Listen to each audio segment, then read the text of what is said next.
Hello friends, कैसे हैं आप सभी। मैं हूं विश्वजीत और आप सभी का स्वागत है आपके अपने यूट्यूब चैनल मैथ पंडित पे। ठीक है, तो दोस्तों जैसा कि हमारा ये प्राचीन इतिहास का सेशन चल रहा था और हम इसमें क्या कर रहे थे कि बहुत सारे वीडियो हमने डिस्कस कर लिए हैं और आज हम उसके आगे जो डिस्कस करने वाले हैं वो है बौद्ध धर्म। ठीक है, बौद्ध धर्म के बारे में हम जानेंगे और थोड़ा डिटेल से जानेंगे और जो भी आपके एग्जाम के अंदर जो क्वेश्चंस पुट अप होते हैं उन सारे क्वेश्चंस को मैंने एक बार यहाँ पे लाइन अप कर दिए हैं, जिससे कि आपको एक एक करके मैं समझाता हुआ चलूंगा। ठीक है ना, और आपके एग्जाम में एक भी क्वेश्चन बौद्ध धर्म से नहीं छूटने वाले हैं। ठीक है, चाहे आप किसी भी एग्जाम में बैठेंगे। ठीक है, चलिए देखिए यहाँ पे ये जो बौद्ध धर्म हम जो पढ़ने जा रहे हैं, सबसे पहले मैं आपको बौद्ध धर्म के बारे में बता दूं। ठीक है ना, कि बौद्ध धर्म के जो संस्थापक थे वो थे महात्मा बुद्ध। ठीक है ना, जिनका बचपन का नाम था गौतम बुद्ध। ठीक है ना, अब देखिए क्या सिद्धार्थ नाम था। अब देखिए क्या हुआ, इनके बारे में थोड़ा सा आप एक कहानी जान लीजिए और जैसे ही आप कहानी जानेंगे आगे का जो है आपके लिए थोड़ा सा क्लियर हो जाएगा मार्ग। ठीक है, क्योंकि क्या थे, इनका जो बचपन का नाम था वो था सिद्धार्थ और इनका जो जन्म हुआ था वो नेपाल के कपिलवस्तु के लुम्बिनी नामक स्थान पे हुआ था। ठीक है, और इनके जो पिता थे वो शाक के गण के क्या थे, वो राजा थे जिनका नाम था क्या, तो सुधोधन था। ठीक है ना, शाक के गण के क्या थे, ये मुखिया थे और इनका नाम क्या था, सुधोधन था। और इनकी माता जो थी, इनकी जो माता थी वो इनके जन्म के 7वें दिन ही क्या हुई थी, वो मर गई थी। ठीक है ना, तो उनके बाद जो हुआ इनका पालन पोषण जो था वो इनकी सौतेली माता जो थी माँ प्रजापति गौतमी ने इनका पालन पोषण किया था। ठीक है, और फिर इनका क्या हुआ कि 16 वर्ष के आयु में, सिद्धार्थ का 16 वर्ष के आयु में क्या हुआ कि शादी हो गया और उनकी पत्नी का नाम क्या था, तो यशोधरा था। ठीक है, तो इस यशोधरा से उन्होंने क्या हुआ, उनको एक पुत्र प्राप्त हुए। ठीक है, और उस पुत्र का नाम क्या था, उस पुत्र का नाम था राहुल। ठीक है ना, आपको कभी कभी एग्जाम में पूछ देता है कि महात्मा बुद्ध के पुत्र का क्या नाम था, तो आपको बताना है राहुल था। ठीक है ना, एक बार क्या हुआ, ये अपने सारथी को लेकर के भ्रमण के लिए गए। ठीक है ना, क्योंकि इनके पिता जो थे, आप जब इंटरमीडिएट जब पढ़े होंगे या फिर आपने नहीं पढ़ा होगा इंटरमीडिएट में, उसमें लाइट ऑफ एशिया का एक चैप्टर था, उसमें बहुत सारा जो है इनकी कहानी के बारे में बताया गया है। ठीक है ना, लाइट ऑफ एशिया का मतलब है कि एशिया का ज्योतिपुंज कहा जाता है इनको। ठीक है, यानी कि किनको कहा जाता है, तो बुद्ध को जो था एशिया का ज्योतिपुंज के नाम से इनको जाना जाता था। ठीक है, तो क्या हुआ कि इनके जो सारथी थे उनका नाम था चन्ना। ठीक है ना, सारथी जो थे उनका नाम था चन्ना और ये लोग राज्य भ्रमण पे निकले। तो इनको क्या हुआ कि सर्वप्रथम एक व्यक्ति दिखाई दिया जो कि बहुत ही बूढ़ा था। ठीक है, और उसकी जो झुर्रियां आ चुकी थी और वो काफी कमजोर टाइप का था। तो उन्होंने, सिद्धार्थ ने पूछा अपने सारथी से, चन्ना ये कौन है, तो उन्होंने बताया कि ये बूढ़ा व्यक्ति है और ये क्या है, हर एक व्यक्ति को कभी न एक समय आता है जब उसको बूढ़ा होना पड़ता है। ठीक है, फिर क्या हुआ कि जब वो आगे चलते हैं, आगे चलने के बाद क्या होता है कि उन्हें एक बूढ़ा बीमार व्यक्ति दिखाई देता है। ठीक है, तो वो पूछते हैं कि चन्ना ये कौन है, तो उनके बारे में भी वो सारथी बताते हैं कि यह एक बूढ़ा व्यक्ति है और ये बीमारी से क्या है, ग्रस्त है। ठीक है, और सभी को किसी ने कभी न कभी बीमार पड़ना है। तो उन्होंने मुझसे पूछा क्या मैं भी, तो उन्होंने बोला कि हाँ आप भी पढ़ सकते हैं। फिर जैसे ही कुछ आगे बढ़ा उन्होंने, तो देखा कि कुछ लोग थे जो एक व्यक्ति को सुला करके वो लेके जा रहे थे। ठीक है, तो उन्होंने पूछा आखिर ये व्यक्ति को चन्ना बताइए कि ये व्यक्ति को ऐसे क्यों लेके जा रहे हैं। तो उन्होंने बताया कि ये मरा हुआ व्यक्ति है और इसकी मृत्यु हो चुकी है और इसे जो है दफनाने के लिए ले जा रहे हैं, यानी कि जो व्यक्ति यहाँ पे जन्म लेता है उसे मरना भी होता है। तो उन्होंने पूछा क्या मैं भी मरूंगा, तो उन्होंने कहा कि हाँ आप भी मरेंगे। ठीक है, उसके बाद क्या हुआ, जैसे ही वो आगे गए तो एक महात्मा को उन्होंने देखा जो कि क्या थे, वो अपने तपस्या में लीन थे। तो उन्होंने पूछा कि ये कौन सा व्यक्ति, ये सबसे अलग दिखाई दे रहा है। तो उन्होंने कहा, चन्ना ने कहा कि ये ऋषि हैं जिन्होंने अपने पूरा सुखों और दुखों का त्याग करके अपने सत्य को ढूंढने के लिए क्या कर रहे हैं, प्रयास कर रहे हैं। ठीक है, ये सारी घटनाएं, जो 4 घटनाएं मैंने आपको बताई, ये 4 घटनाओं से वो काफी प्रभावित हुए और प्रभावित होने के साथ ही क्या किए, वो अपने सारे जेवरात उतार करके क्या किया कि वो अपने सारथी को दे दिया। ठीक है, यानी कि चन्ना को दे दिया और उन्होंने क्या किया, 29 वर्ष के आयु में गृह त्याग दिया। ठीक है ना, 29 वर्ष के आयु में जब वो क्या किए, गृह त्याग किए, तो बौद्ध धर्म उसे कहते हैं महाविनिष्क्रमण। ठीक है ना, क्या कहते हैं, उनके गृह त्यागने को कहते हैं महाविनिष्करण कहते हैं। क्योंकि देखिए क्या था, ये जो बौद्ध धर्म था, जब मैंने आपको बताया था महाजनपद काल। ठीक है, महाजनपद काल में क्या हुआ था, ये बौद्ध धर्म जो था आपके सामने उभर के आया था, यानी कि आप यहाँ पे लिख से एक पॉइंट छूट गया था हमारा, 563 ईस्वी में। ठीक है ना, 563 ईस्वी में क्या हुआ था, इनका जन्म हुआ था लुम्बिनी में। ठीक है, अब देखिए क्या है, जब ये 29 वर्ष के आयु में क्या हुआ कि घर छोड़ दिए, तो घर छोड़ने के बाद क्या हुआ, उनको सबसे पहले वैशाली गए और वैशाली में उन्हें एक गुरु प्राप्त हुए, प्रथम गुरु, जिनका नाम क्या था, अलार कलाम था। ठीक है ना, अलार कलाम था उनका गुरु का नाम था, जिन्हें उनसे क्या हुआ कि शाक्त दर्शन का जो हुआ उनको यहाँ से ज्ञान प्राप्त हुई अपने प्रथम गुरु के द्वारा। ठीक है, अब क्या हुआ, उनके जो दूसरे गुरु थे, ठीक है ना, उनके बाद जब यहाँ से उन्होंने शिक्षा प्राप्त कर ली तो वो राजगीर गए।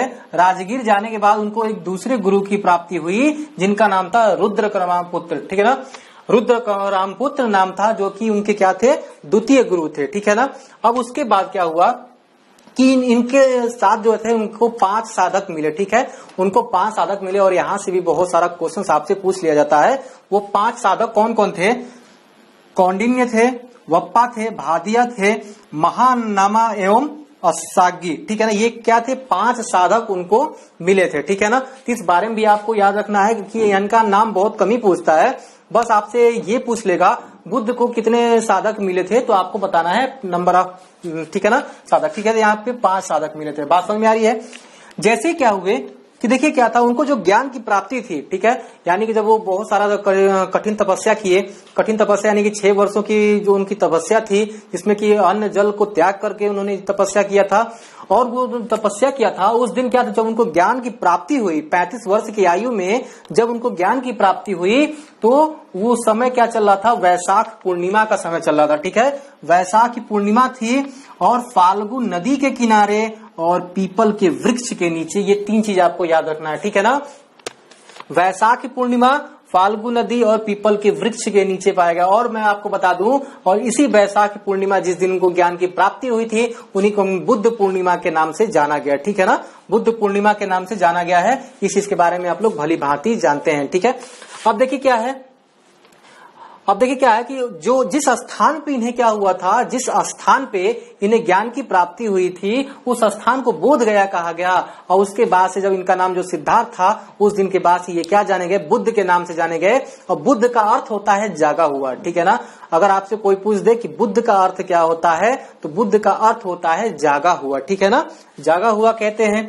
अब देखिए क्या हुआ, इनका जो पहला उपदेश था, यानी ज्ञान प्राप्ति के बाद इन्होंने जो पहला उपदेश दिया था, वो दिया था सारनाथ में, और इसे बौद्ध धर्म में क्या कहा गया, धर्म चक्र परिवर्तन कहा गया। ठीक है ना, धर्म चक्र परिवर्तन कहा गया, प्रवर्तन कहा गया। ठीक है, यानी कि इसे सारनाथ में जो उन्होंने अपना पहला उपदेश दिया, तो बौद्ध धर्म में इसे क्या हम जानते हैं, धर्म चक्र प्रवर्तन जानते हैं। ठीक है, अब देखिए इन्होंने क्या किया था, अपनी जो सारे उपदेश दिए थे, ये जन साधारण की भाषा पाली में दिया था, क्योंकि महाजनपद काल में 2 भाषाएं बहुत ज्यादा चर्चित थी, एक थी प्राकृत और एक थी आपकी संस्कृत। ठीक है, जो कि संस्कृत जो थी आर्यों के साथ आई हुई थी, लेकिन संस्कृत और प्राकृत को बोलने के लिए क्या था कि बहुत सारे लोगों की बस की बात नहीं थी। जो ज्ञानी हुआ करते थे वही लोग क्या करते थे, ज्यादातर संस्कृत को बोल पाते थे। ठीक है, बाकी क्या होता था कि अपने आप बोलने के लिए एक जनसाधारण की भाषा हुआ करती थी, और उन्हीं जनसाधारण की भाषा में क्या हुआ था, ये पाली भाषा में अपने सारे उपदेश दिए थे। किसने, तो महात्मा बुद्ध ने। ठीक है, इस चीज को भी आपको याद रखना है कि महात्मा बुद्ध ने अपना उपदेश किस भाषा में दिया था।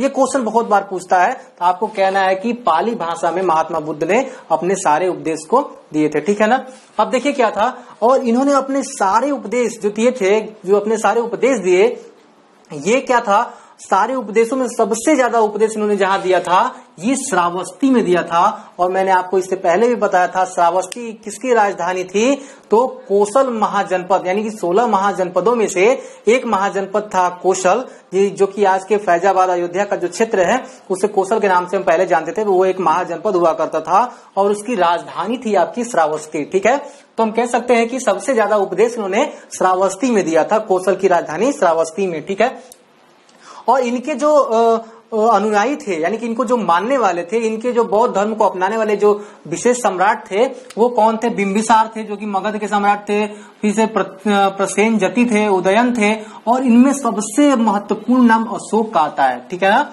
इनमें सबसे महत्वपूर्ण नाम किसका आता है? अशोक का आता है, जिन्होंने क्या था कि कलिंग युद्ध के बाद, इसके बारे में हम थोड़ा सा जब हम मौर्य साम्राज्य स्टार्ट करेंगे तो इनमें हम अशोक के बारे में अच्छे से पढ़ेंगे, ठीक है। तो कलिंग युद्ध के बाद जब ये थोड़ा सा प्रभावित होने के बाद इन्होंने क्या किया, बौद्ध धर्म को इन्होंने अपना लिया, ठीक है। और बहुत सारे उपदेशों को क्या किए, शिलान्यास किया इन्होंने, बहुत जगह इन्होंने क्या किया, उसको फैलाया, ठीक है। अब देखिए क्या है, इसके बारे में थोड़ा सा हम डिटेल्स में क्या करेंगे, मौर्य साम्राज्य में पढ़ेंगे, जब हम मौर्य साम्राज्य के बारे में पढ़ेंगे तो, ठीक है। अब देखिए क्या है, अब यहाँ पे दिया है मृत्यु, ठीक है ना। इनकी मृत्यु कैसे होती है, तो चुंद द्वारा, ठीक है, इस चीज को याद रखिएगा, चुंद द्वारा अर्पित भोजन करने से क्या होता है कि इनकी मृत्यु हो जाती है। और बौद्ध धर्म में इनको क्या कहा जाता है, इस मृत्यु को क्या कहा जाता है, महापरिनिर्वाण कहा जाता है, ठीक है, महापरिनिर्वाण कहा जाता है। यानी कि आपसे अगर पूछा जाए कि बुद्ध के मृत्यु को क्या कहा जाता है, तो आप कहिएगा महापरिनिर्वाण कहा जाता है, ठीक है ना। अब देखिए, और इनका जो मृत्यु के बाद इनका जो अंतिम संस्कार किया गया था वो मल्लों के द्वारा किया गया था। अब आपके दिमाग में मल्ल एक शब्द आपको क्या हिट कर रहा होगा, ये मल्ल क्या थे, ठीक है। मैंने आपको पीछे महाजनपद पढ़ाया था, 16 महाजनपद, और 16 महाजनपदों में से एक महाजनपद था आपका मल्ल, ठीक है ना। एक महाजनपद था मल्ल, जो कि आज के देवरिया जो है, देवरिया के साइड का जितना भी क्षेत्र है, आसपास का जो क्षेत्र है, वो मल्ल महाजनपद के अंतर्गत आता था, ठीक है। तो मल्ल महाजनपद के जो लोग थे उनका अंतिम संस्कार बहुत ही अच्छे तरीके से किए, और काफी पूरा उसमें जो धूमधाम से उनका सारा अंतिम संस्कार किया गया, ठीक है। अब देखिए क्या हुआ, बुद्ध के मरने के बाद जो था, बुद्ध के शरीर को 8 भागों में बांटा गया, और 8 अलग अलग जगहों पे क्या किया गया, जहां भी उन 8 भागों को रखा गया वहां पे एक स्तूप का निर्माण कराया गया। यानी कि 8 भागों से बुद्ध के क्या हुए, 8 स्तूपों का निर्माण कराया गया है, ठीक है ना। क्या हुआ कि 8 स्तूपों का निर्माण कराया गया है, तो आपको ये भी याद रखना है। और मैंने सारे पॉइंट्स को लाल से, जो इंपॉर्टेंट पॉइंट है उनको मैंने लिख दिया है यहाँ पे। यानी कि बुद्ध के शरीर को 8 भागों में बांट करके उनको अलग अलग जगह पे 8 स्तूपों का निर्माण कराया गया था, ठीक है। अब देखिए अगला क्या है आपका 18 नंबर में देखते जा, कह रहा कि जन्म व मृत्यु, यानी कि जो बुद्ध की जन्म और मृत्यु का जो हमें ज्ञान मिलता है, जो इनका जो हम तिथि निर्धारण करते हैं, वो तिथि निर्धारण करते हैं चीनी परंपरा कैंटोन अभिलेख से, ठीक है ना। कैंटोन अभिलेख से हम क्या करते हैं, चीनी परंपरा का एक कैंटोन अभिलेख था, उससे हम इनके जन्म और मृत्यु की क्या करते हैं कि सारा अवधारणा निकालते हैं, सारी जानकारी निकालते हैं, ठीक है। और बुद्ध की मृत्यु अगर आपसे पूछे कितने वर्ष में हुई थी, तो आपको बताना है 80 वर्ष की उम्र में इनकी मृत्यु हो चुकी थी, ठीक है। अब देखिए क्या है, बहुत सारे लोग कहते हैं कुशीनगर, बोलते हैं ना, कुशीनगर देवरिया में किसका, मैंने अभी आपको बता दिया कि मल्ल कौन था, मल्ल कौन थे ये लोग, मल्ल महाजनपद देवरिया के आसपास का ही जिला था, मैंने अभी आपको बताया। यानी आज के समय में क्या था वो, मतलब कि देवरिया कुशीनगर में इनका क्या हुआ था, मृत्यु हुआ था, ठीक है। अब जब क्या हुआ था, बौद्ध धर्म के ये बारे में जो हमें सारी जानकारियां प्राप्त होती है, ठीक है। ये जो धर्म था, बौद्ध धर्म जो था, ये कब से निकला था, महाजनपद काल से इसका उदय हुआ था। 2 धर्म जो थे महाजनपद काल में बहुत ज्यादा विख्यात हुए, एक बौद्ध धर्म थे, एक थे जैन धर्म, जिनके बारे में हम जैन धर्म के बारे में हम अगले वीडियो में डिस्कस करेंगे। इस वीडियो में हम सिर्फ बौद्ध धर्म के बारे में डिस्कस करेंगे, ठीक है। तो बौद्ध धर्म के बारे में जो हमें जानकारी मिलती है वो पाली त्रिपिटक से मिलती है, ठीक है ना। पाली त्रिपिटक से हमें क्या मिलती है, बौद्ध धर्म के बारे में जानकारी मिलती है। बात समझ में आई। अब जरा सा देखिए यहाँ पे, चूंकि क्या हुआ कि बौद्ध संगीतियां बहुत सारी यहाँ पे बैठाई गई, 4 बौद्ध संगीतियां आपको मुख्य रूप से याद करनी है। और ये जो थी बौद्ध धर्म की जो आपकी यहाँ पे संगीतियां थी, यानी जो बैठकें थी, वो सभाएं थी, एक तरह की सभाएं हुआ करती थी। ये 4 सभाएं मैंने लिख दिया है यहाँ पे, जो भी आपके एग्जाम में पूछा जा सकता है। तो प्रथम बौद्ध संगीति जो हुआ था वो हुआ था आपका 483 ईस्वी में, 483 ईसा पूर्व में हुआ था। और ये हुआ कहाँ था, ये हुआ था आपके राजगृह में हुआ था। और इसके जो अध्यक्ष थे वो थे महाकश्यप थे, ठीक है। इसके जो अध्यक्ष थे यानी कि प्रथम बौद्ध संगीति के, वो थे महाकश्यप। और किसका शासन काल था उस समय, तो उस समय शासन काल था अजातशत्रु का, ठीक है ना। अजातशत्रु का क्या था, शासन काल था। अब देखिए द्वितीय बौद्ध संगीति यानी कब हुई आपकी, ये हुई 383 ईसा पूर्व में हुआ, ठीक है। 383 ईसा पूर्व यानी कि उसके 100 साल बाद, ठीक है, 100 साल बाद हुआ। यानी कि ये हुआ कहाँ, ये हुआ आपके वैशाली में हुआ। और इसके जो अध्यक्ष थे वो थे साबाकामी, ठीक है। यानी अध्यक्ष इस सभा का जो दूसरी सभा का जो इन्होंने अध्यक्षता की थी वो कौन थे, साबाकामी थे। और इस समय शासन किसका चल रहा था, तो कालाशोक का चल रहा था, ठीक है। अब देखते हैं अगला है तृतीय बौद्ध संगीति। ये कब हुआ था? 255 ईसा पूर्व में हुआ था, ठीक है। और ये हुआ कहाँ था? पाटलिपुत्र। और पाटलिपुत्र किसे बोलते हैं? आज का जो पटना है बिहार का राजधानी, उसे हम पहले कहते थे पाटलिपुत्र, ठीक है, पाटलिपुत्र कहते थे। और उस समय जो अध्यक्ष थे मोगलीपुत्र तिरस थे, ठीक है ना, मोगलीपुत्र तिरस हुआ करते थे उस समय के अध्यक्ष, यानी कि किसके? तीसरी बौद्ध संगीति के। और इसके जो शासनकाल चल रहा था, किसका शासनकाल था? तो अशोक का शासनकाल था। और अशोक के द्वारा ही ये तीसरी बौद्ध समिति बुलाई गई थी, ठीक है ना। तीसरी बौद्ध संगीति किसके द्वारा बुलाई गई थी? तो अशोक के द्वारा बुलाई गई थी, ठीक है। इसके बारे में भी हम क्या करेंगे, जब मौर्य वंश पढ़ेंगे तो उसमें चर्चा करेंगे, ठीक है। देखिए चलते हैं आगे। अगला था आपका चतुर्थ बौद्ध संगीति, ठीक है। चतुर्थ बौद्ध संगीति जो था उसमें क्या हुआ था? ये प्रथम शताब्दी, यानी कि जब ईसा पूर्व के बाद जो प्रथम शताब्दी हमारी थी, प्रथम शताब्दी ये में हुई थी। स्थान क्या था? कुंडलवन था। कुंडलवन स्थान पे ये हुआ था, ठीक है। और इसके जो अध्यक्ष थे वो अश्व घोष थे। और ये शासन किसका था? तो कनिष्क था। और कनिष्क कौन था? तो कनिष्क कौन था इसके बारे में भी हम पढ़ेंगे। मैं अभी आपको बताता हूँ कि कुषाण जो थे, कुषाणों में सबसे प्रसिद्ध जो हुआ था कनिष्क हुआ था, ठीक है। जो आपके यूनानी आए थे, फिर से आपके शक आए थे, उसी में क्या हुआ? सबसे लास्ट में कुषाण आए, ठीक है। तो कुषाणों में सबसे जो राजा था वो कौन था? कनिष्क था, मशहूर जो था, सबसे ज्यादा जो चर्चित था, ठीक है। और इसी कनिष्क ने क्या किया था कि रेशम के मार्ग पे अपना नियंत्रण स्थापित कर लिया था, रेशम मार्ग पे, ठीक है, जिसे हम सिल्क रूट के नाम से जानते हैं। इन सारी चीजों के बारे में हम आगे डिस्कस करने वाले हैं, ठीक है। तो आपको ये चीजें याद रखनी है। अब देखिए क्या हुआ है, जब आगे जाएंगे तो निर्वाण एक शब्द आता है, ठीक है। बौद्ध धर्म में निर्वाण एक शब्द आता है और निर्वाण का अर्थ है दुखों से छुटकारा, ठीक है। और बुद्ध धर्म का जो था, बौद्ध धर्म का एक बहुत ही बड़ा ये क्या था? अपना एक लक्ष्य था निर्वाण। निर्वाण लक्ष्य को प्राप्ति ही उनका क्या था? एक सबसे बड़ा लक्ष्य था, यानी कि दुखों से छुटकारा पाना, ठीक है। अब देखिए दुखों से छुटकारा पाने के लिए उन्होंने बताया था कि दुख है, 4 मार्ग उन्होंने दिए थे, 4 कारण बताए थे। दुख है, दुख का कारण भी है, और दुख दूर करने के उपाय भी है, और दुखों को दूर करने के अष्टांगिक मार्ग भी है, ठीक है ना। दुखों को दूर करने के अष्टांगिक मार्ग भी है, ये 4 उपदेश उनके थे, ठीक है। अष्टांगिक मार्ग का मतलब था कि 8 मार्ग होते हैं दुखों को दूर करने के लिए, ठीक है। और क्या था आगे जब आप देखेंगे तो विश्व दुखों से भरा है। उन्होंने कहा विश्व जो है दुखों से भरा है। अगर आपसे एक बात याद रखिएगा, आपसे पूछे अष्टांगिक मार्ग कितने हैं, तो अष्टांगिक मार्ग 8 थे, ठीक है ना। अष्ट यानी कि 8 आपको यहीं से पढ़ने को मिल जा रहे हैं, ठीक है। 8 अष्टांगिक मार्ग थे। अब कह रहा है कि विश्व दुखों से भरा है। ये जो सिद्धांत था ये बुद्ध ने, महात्मा बुद्ध ने कहाँ से लिया था? तो उन्होंने लिया था उपनिषद से, ठीक है। विश्व दुखों से भरा है, ये चीज उन्होंने उपनिषद से प्राप्त किया था, ठीक है। अब देखिए क्या था, जो बुद्ध के ना अनुयायी जो थे वो 2 प्रकार से थे, एक थे भिक्षुक और एक थे उपासक। भिक्षुक कौन होते थे? जो अपना गृह बार क्या किए थे, त्याग करके बौद्ध धर्म के प्रचार में लग जाते थे, उन्हें हम भिक्षुक कहा जाता था, ठीक है।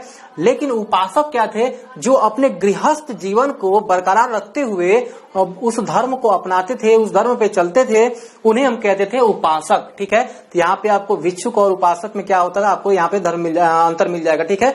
और भिक्षुकों के लिए ही एक शब्द आता है विहार, ठीक है। विहार एक शब्द आता है।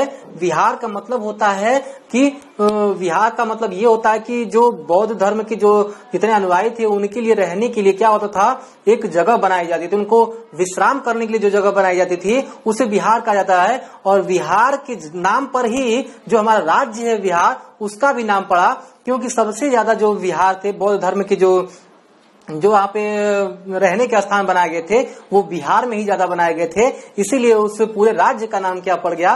बिहार पड़ गया, ठीक है। इस चीज को भी आप याद रखिएगा, ठीक है। अब देखिए क्या था, बौद्ध के 3 रत्न थे, त्रिरत्न, जिसे बौद्ध धर्म के त्रिरत्न बोलते थे। वो क्या था? वो बुद्ध था, धम्म था और संघ था, ठीक है। ये धम्म बहुत कुछ नहीं है, ये धर्म ही है, लेकिन धर्म को पाली भाषा में धम्म कहा जाता है, ठीक है। धर्म को पाली भाषा में क्या कहते हैं? धम्म कहते हैं। और ये संघ होता था कि बौद्ध लोग क्या करते थे, जिस प्रकार से हमारा स्कूल होता है उसी प्रकार से, जैसे गुरुकुल होता है उसी प्रकार बौद्ध का एक संघ होता था।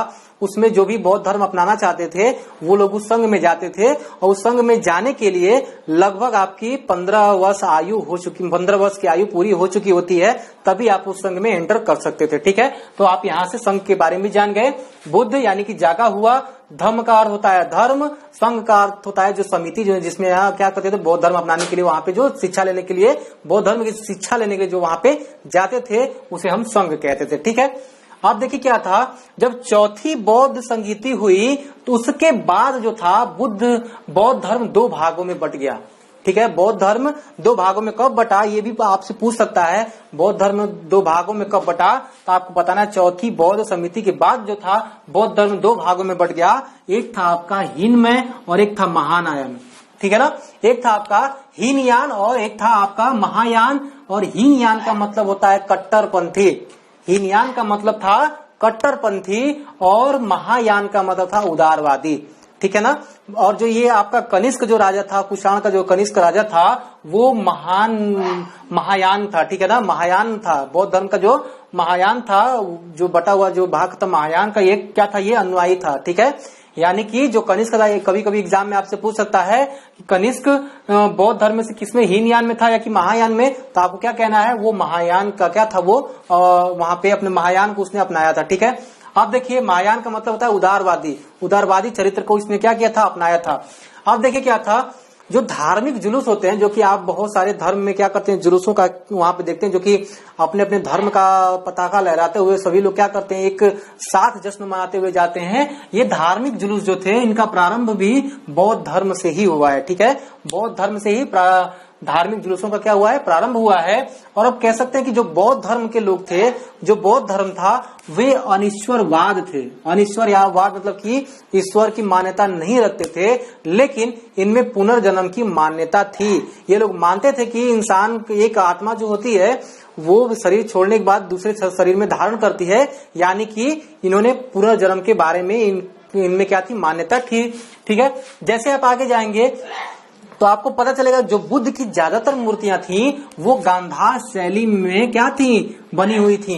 गांधार शैली, क्योंकि शैलियां दो प्रकार से थी, एक गांधार शैली, एक मथुरा शैली हुआ करती थी। ठीक है, तो गांधार शैली में जो पत्थर, जो मूर्तियां बनती थी वो सफेद स्लेटी कह सकते हैं, स्लेटी बलुआ पत्थर की मूर्तियां बनती थी। लेकिन मथुरा में क्या होता था, मथुरा शैली में लाल बलुआ पत्थर की मूर्तियां क्या होती थी, बनती थी। ठीक है, तो आपको ये चीज याद रखना है, गांधार शैली और मथुरा शैली। तो यहाँ पे कहना है कि बुद्ध की ज्यादातर मूर्तियां क्या थी, गांधार शैली में है। और बुद्ध का सबसे बड़ा मंदिर कहाँ बना है, तो वो इंडोनेशिया में। ठीक है, ये चीज आपसे छूट गए थे यहाँ से। ठीक है, आप उसको नोट कर लीजिएगा, बुद्ध का सबसे बड़ा जो मंदिर है, बौद्ध मंदिर, वो इंडोनेशिया, ठीक है, इंडोनेशिया देश में है। और बुद्ध यानी कि जो बौद्ध धर्म का जो सबसे महत्वपूर्ण जो आपका यहाँ पे पवित्र त्योहार है वो था बुद्ध पूर्णिमा।